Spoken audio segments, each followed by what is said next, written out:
موسلا دھار بارش ہو رہی تھی اور وہ اپنے کمرے میں بیٹھا جل تھل دیکھ رہا تھا۔ باہر بہت بڑا لان تھا جس میں 2 درخت تھے، ان کے سبز پتے بارش میں نہا رہے تھے۔ اس کو محسوس ہوا کہ وہ پانی کی اس یورش سے خوش ہو کر ناچ رہے ہیں۔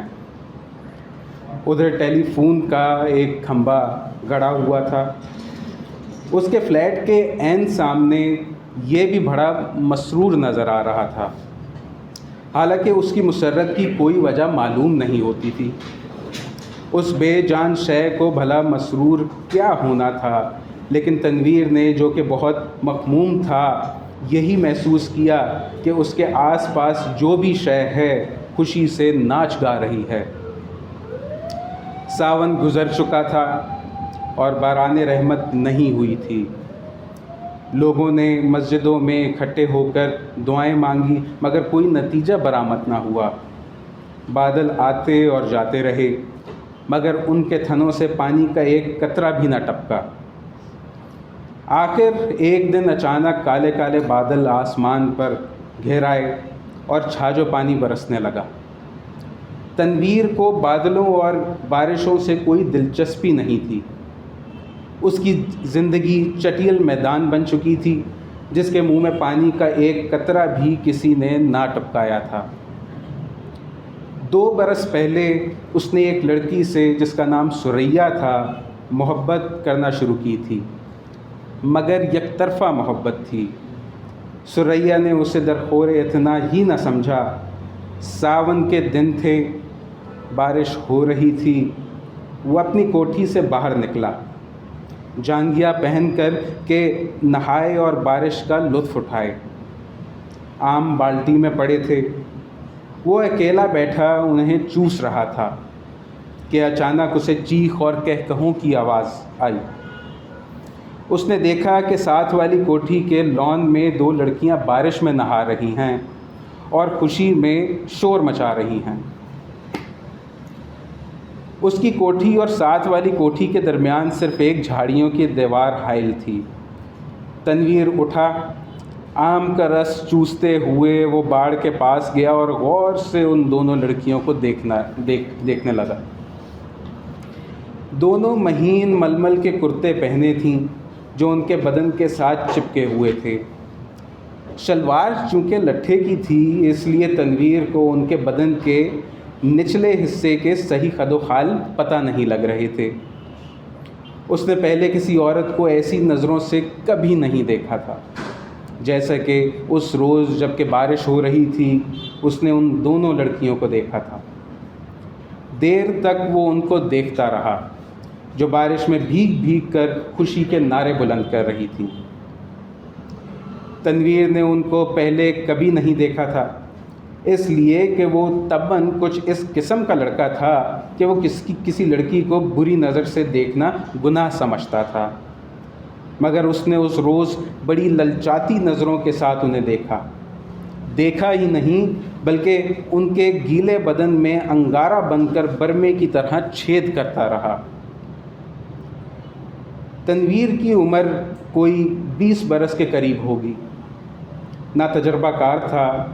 زندگی میں اس نے پہلی مرتبہ جوان لڑکیوں کے شباب کو گیلی ململ میں لپٹے دیکھا تو اس نے یوں محسوس کیا کہ اس کے خون میں چنگاریاں دوڑ رہی ہوں۔ اس نے ان لڑکیوں میں سے ایک کو منتخب کرنا چاہا، دیر تک غور کرتا رہا۔ ایک لڑکی بڑی شریر تھی، دوسری اس سے کم۔ اس نے سوچا شریر اچھی رہے گی جو اس کو شرارتوں کا سبق بھی دے گی۔ یہ شریر لڑکی خوبصورت بھی تھی، اس کے بدن کے اعضاء بھی بہت مناسب تھے۔ بارش میں نہاتی جل پری معلوم ہوتی تھی۔ تھوڑی دیر کے لیے تنویر شاعر بن گیا۔ اس نے کبھی اس طور پر نہیں سوچا تھا، لیکن اس لڑکی نے جس کا کرتا دوسری کے مقابلے میں بہت زیادہ مہین تھا اس کو ایسے شعر یاد کرا دیے جن کو عرصے سے بھول چکا تھا وہ۔ اس کے علاوہ ریڈیو پر سنے ہوئے فلمی گانوں کی دھنیں بھی اس کے کانوں میں گونجنے لگی اور اس نے باڑ کے پیچھے یہ محسوس کرنا شروع کیا کہ وہ اشوک کمار ہے، دلیپ کمار ہے۔ پھر اسے کامنی کوشل اور نلنی جیونت کا خیال آیا، مگر اس نے جب اس لڑکی کی طرف دیکھا، اس غور سے دیکھا کہ اس میں کوئی کامنی کوشل یا نلنی جیونت کے خد و خال نظر آ جائیں، تو اس نے ان دونوں ایکٹریسوں پر لعنت بھیجی۔ وہ لڑکی ان دونوں ایکٹریسوں سے کہیں زیادہ حسین تھی۔ اس کے ململ کے کرتوں میں جو شباب تھا، اس کا مقابلہ اس نے سوچا کوئی بھی نہیں کر سکتا۔ تنویر نے آم چوسنا بند کر دیا اور اس لڑکی سے، جس کا نام پروین تھا، عشق لڑانا شروع کر دیا۔ شروع میں اسے بڑی مشکل پیش آئی، اس لیے کہ اس لڑکی تک رسائی تنویر کو آسان نہیں معلوم ہو رہی تھی۔ پھر اسے اپنے والدین کا بھی ڈر تھا۔ اس کے علاوہ اسے یہ بھی یقین تھا کہ وہ اس پر ملتفت نہیں ہوگی۔ بہت دیر تک وہ انہی الجھنوں میں گرفتار رہا، گھنٹوں وہاں کھڑا رہا اور وہ بارش والا منظر جو اس نے دیکھا تھا آنکھیں بند کر کے ذہن میں دہراتا رہا۔ بہت دنوں کے بعد آخر اس کو ایک روز اس سے ملاقات کا موقع مل گیا۔ وہ اپنے باپ کی گاڑی میں گھر کے کسی کام کی غرض سے باہر جا رہا تھا کہ پروین سے اس کی مٹبھیر ہو گئی۔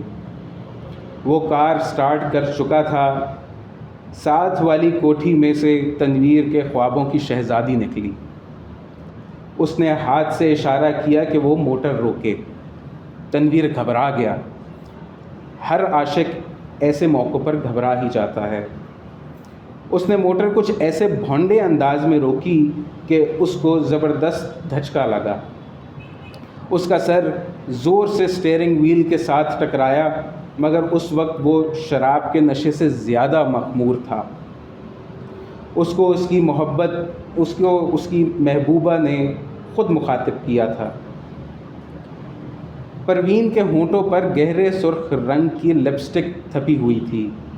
اس نے سرخ مسکراہٹ سے کہا، معاف کیجیے گا، میں نے آپ کو تکلیف دی۔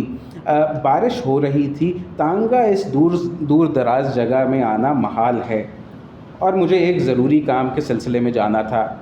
آپ میرے ہمسائے ہیں، اسی لیے آپ کو یہ زحمت دی۔ تنویر نے کہا، جی زحمت کا سوال پیدا ہی نہیں ہوتا، میں تو اس کی زبان لڑکھڑا گئی۔ آپ سے میرا تعارف تو نہیں، لیکن آپ کو ایک بار دیکھا ضرور ہے۔ پروین اپنی سرخ مسکراہٹ کے ساتھ کار میں بیٹھ گئی اور تنویر سے پوچھا، آپ نے مجھے کب دیکھا؟ تنویر نے جواب دیا، آپ کی کوٹھی کے لان میں، جب آپ اور آپ کے ساتھ ایک اور لڑکی بارش میں نہا رہے تھے۔ پروین نے اپنے گہرے سرخ لبوں میں سے چیخ نما آواز نکالی، ہائے، آپ دیکھ رہے تھے؟ یہ گستاخی میں نے ضرور کی، اس کے لیے میں معذرت خواہ ہوں۔ پروین نے ایک ادا کے ساتھ اس سے پوچھا، آپ نے کیا دیکھا؟ یہ سوال ایسا تھا کہ تنویر اس کا جواب دینے سے قاصر تھا۔ آئیں بائیں شائع کر کے رہ گیا، جی کچھ نہیں، بس آپ کو، میرا مطلب ہے، دو لڑکیاں تھیں جو بارش میں نہا رہی تھیں اور خوش ہو رہی تھیں، میں اس وقت آم چوس رہا تھا۔ پروین کے گہرے سرخ لبوں پر شریر مسکراہٹ پیدا ہوئی۔ آپ آم چوستے ہیں، کاٹ کر کیوں نہیں کھاتے؟ تنویر نے موٹر سٹارٹ کر دی۔ اس کی سمجھ میں نہ آیا کہ اس سوال کا جواب کیا دے، چنانچہ وہ گول کر گیا، آپ کو میں کہاں ڈراپ کروں؟ تنویر نے آپ کو میں کہاں ڈراپ کروں؟ پروین مسکرائی، آپ مجھے کہیں بھی ڈراپ کریں، میری منزل وہی ہوگی۔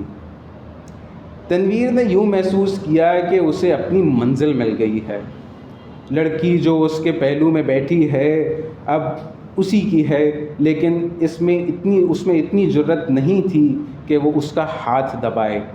یا اس کی کمر میں 1-2 سیکنڈ کے لیے اپنا بازو حمائل کر دے۔ بارش ہو رہی تھی، موسم بہت خوشگوار تھا۔ اس نے کافی دیر تک سوچا، موٹر کی رفتار اس کے خیالات کے ساتھ ساتھ تیز ہوتی گئی۔ آخر اس نے ایک جگہ اسے روک لیا اور جذبات سے مغلوب ہو کر اس کو اپنے ساتھ چمٹا لیا۔ اس کے ہونٹوں سے اپنے ہونٹ پیوست کر دیے۔ اس کو ایسا محسوس ہوا کہ وہ کوئی بہت ہی لذیذ آم چوس رہا ہے۔ پروین نے کوئی مزاحمت نہ کی، لیکن فوراً تنویر کو یہ احساس بڑی شدت سے ہوا کہ اس نے بڑی ناشائستہ حرکت کر دی ہے، اور غالباً پروین کو اس کی یہ حرکت پسند نہیں آئی۔ چنانچہ ایک دم سنجیدہ ہو کر اس نے کہا، اب آپ کو کہاں جانا ہے؟ پروین کے چہرے پر یوں خفگی کا کوئی اثر نہ تھا، لیکن تنویر یوں محسوس کر رہا تھا جیسے وہ اس کے خون کی پیاسی ہو۔ پروین نے اسے بتا دیا کہ اسے کہاں جانا ہے۔ جب وہ اس جگہ پہنچا تو اسے معلوم ہوا وہ رنڈی کا چکلا تھا۔ جب اس نے پروین کو موٹر سے اتارا تو اس کے ہونٹوں پر گہرے سرخ رنگ کی مسکراہٹ بکھری ہوئی تھی۔ اس نے کولہے مٹکا کر ٹھیٹھ قصبیوں کے انداز میں کہا، شام کو میں یہیں ہوتی ہوں، آپ کبھی تشریف لائیے گا۔ تنویر جب بھونچکا ہو کر اپنی موٹر کی طرف بڑھا تو اسے ایسا لگا کہ وہ بھی کوئی قصبی عورت ہے جسے وہ ہر روز چلاتا ہے۔ اس کی لال بتی لپسٹک ہے جو پروین نے ہونٹوں پر تھپی ہوئی ہے۔ وہ واپس اپنی کوٹھی چلا آیا۔ بارش ہو رہی تھی اور تنویر بے حد مغموم تھا۔ اس کو ایسا محسوس ہوا کہ اس کی آنکھوں کے آنسو بارش کے قطرے بن کر ٹپک رہے ہیں۔ بہت شکریہ۔